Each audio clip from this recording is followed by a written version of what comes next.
हमें सभी माइंस को डिस्ट्रॉय कर देना चाहिए, हमें वायलेंस करनी चाहिए, देन ही शायद जो है ना वो ओनर हमारी बात मानेंगे या फिर ओनर्स जो है ना वो प्रॉपर पे करना स्टार्ट करेंगे।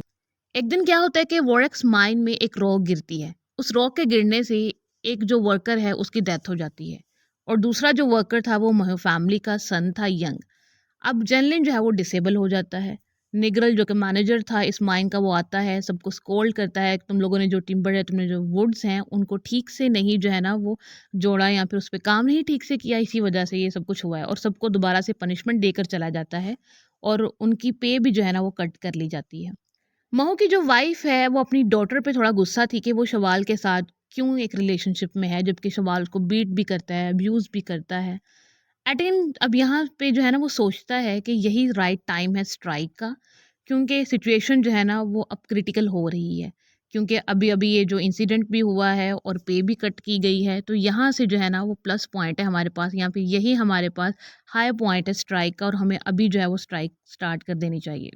स्ट्राइकर्स का ग्रुप जो है वो मैनेजर एम हनुभाई के घर पहुंचता है और उसे कहता है कि वर्कर के केस को सुनो, लेकिन ये जो मैनेजर है वो कोई भी मूवमेंट नहीं करता है, कोई बात सुनता ही नहीं है। अब क्या था, स्ट्राइक जो है वो जारी रहती है। एटन को अब लगता है कि मुझ पर जो है ना वो रिस्पॉन्सिबिलिटी आ जाती है। अब ये मीटिंग्स को अरेंज करता है और सभी स्ट्राइकर्स को जो है वो इकट्ठा करता है। हमें अभी सिस्टम को ख़त्म करना होगा, हमें जो है ना ये पुअर पे के सिस्टम को ख़त्म करना होगा, और जिन वेज से हमें एक्सप्लॉइट किया जाता है हमें उन वेज को भी जो है वो ख़त्म करना होगा, और हमें एक ऐसा इन्वायरमेंट बनाना होगा जिसमें जो है ना वो हम एक हेल्दी वे में काम कर सकें, और हम प्रॉपर वे में काम करें जहाँ पे हमें जो है वो प्रॉपर पे भी मिले, और जहाँ पे ज़्यादा लेबर वर्क भी जो है वो हमसे ना लिया जाए। तो ये एटीन जो है ना इन माइनर्स को जो है वो यहाँ पे मोटिवेट करता है, और उन्हें जो है वो नेक्स्ट स्टेप्स लेने के लिए भी मोटिवेट करता है। नेक्स्ट डे क्या होता है कि सभी स्ट्राइकर्स जो होते हैं वो माइन टू माइन जाते हैं, प्रॉपर्टीज़ को डिस्ट्रॉय करते हैं, वहाँ पे जो अभी तक वर्कर्स काम कर रहे होते हैं उनको पर जो है वो अटैक करते हैं। एटिन ये सारी सिचुएशन देखकर जो है ना वो काफ़ी हॉरिफाइड हो जाता है कि इतनी ज़्यादा वायलेंस, इतनी ज़्यादा ब्रूटैलिटी, और वो जो है वर्कर्स को और जो स्ट्राइकर्स हैं उनको डिस्ट्रैक्ट करने की कोशिश करता है, और उन्हें थोड़ा काल्म भी करता है कि थोड़ा काल्म रहो, इतनी वायलेंस भी जो है वो नहीं करनी थी। नेक्स्ट डे स्ट्राइकर्स जो हैं वो वॉरेक्स माइन में पहुंच जाते हैं, वहाँ पे बेल्जियन वर्कर्स की हायरिंग हो रही होती है, ये उसको रोकते हैं, वहाँ पे प्रोटेस्ट करते हैं, उन पे ब्रिक्स फेंकते हैं। अब ये जब ब्रिक्स फेंकते हैं तो वहाँ पे जो है कुछ आर्मी मैन थे, सोल्जर्स थे, वो अपनी फायर को ओपन करते हैं जिससे बहुत सारे स्ट्राइकर्स की डेथ हो जाती है। उसमें महू फैमिली का जो मेल था उसकी भी डेथ हो जाती है, जिससे जो ले महूड है वो अक्यूज़ करती है एटिन को कि ये जो मिजरी आई है ये तुम्हारी वजह से आई है, ये जो स्ट्राइकर्स की बुरी कंडीशन है, वर्स्ट कंडीशन है, ये तुम्हारी वजह से हो रही है। देन क्या था, कंपनी जो है वो डिसाइड करती है कि हम जो है वो प्रॉपर पे करेंगे, और वो कंसेशन भी प्रॉमिस करती हैं, लेकिन अभी तक बहुत सारे जो स्ट्राइकर्स थे या फिर जो माइनर्स थे वो स्केप्टिकल थे इस चीज़ को लेकर। एटिन जो है ना उसके बाद वो सॉवरिन से मिलने के लिए जाता है, और सॉवरिन कहता है कि मैं ये जगह या फिर ये जो माइन है वो हमेशा के लिए छोड़कर पेरिस जा रहा हूँ। अब सॉवरेन यहाँ से तो ये कहकर चला जाता है कि मैं पेरिस जा रहा हूँ, लेकिन ये क्या करता है, ये वॉरेक्स माइन में जाता है। वहाँ पे ऑलरेडी मशीनरी ख़राब हो चुकी थी कुछ, तो ये उस मशीनरी को और ज़्यादा जाकर ख़राब कर देता है, और बाहर जो है ना बैठकर इंतज़ार करता है कि मैंने अब ये जो फॉल्ट और क्रिएट किया है इसके रिजल्ट्स क्या होंगे। नेक्स्ट डे कैथरीन और एंटिन वॉरेक्स माइन में काम करने के लिए जाते हैं। सॉवरिन ने जिस मशीन में ख़राबी पैदा की थी अब वो अपना काम करना शुरू कर देती है, जिसकी वजह से माइन में बहुत ज़्यादा पानी जमा होना शुरू हो जाता है, और जो सारा रोड था वो ब्लॉक हो जाता है, और उस माइन में से बाहर कोई भी अब जा नहीं सकता है। कैथरीन और एटिन दूसरे वर्कर्स से जो है वो सेपरेट हो जाते हैं, और शवाल के पास आकर जो है ना ये ट्रैप्ड हो जाते हैं। अब शवाल और एटिन इन दोनों की जो है ना फाइट स्टार्ट हो जाती है। अब इसी फाइट में जो एटिन जो है वो शवाल का मर्डर कर देता है। अब कुछ दिन गुजर जाते हैं, और ये अभी तक इसी जगह पे ट्रैप्ड थे, एटिन और कैथरीन। एटिन और कैथरीन इन दोनों की जो है यहीं पे जो है वो मैरिज हो जाती है। फूड की शॉर्टेज और वाटर की शॉर्टेज की वजह से कैथरीन की जो है वो एटिन की आर्म्स में डेथ हो जाती है। देन क्या था, बाहर जो वर्कर्स थे या फिर जो माइनर्स थे वो अभी तक काम कर रहे थे कि जो ट्रैप्ड वर्कर्स हैं उनको अंदर से कैसे निकाला जाए माइन से। निगल जो है वो अपनी लाइफ का रिस्क लेता है, और जो ब्लॉक्ड एरिया है वहाँ पे जो है ना डिगिंग ये स्टार्ट कर देते हैं।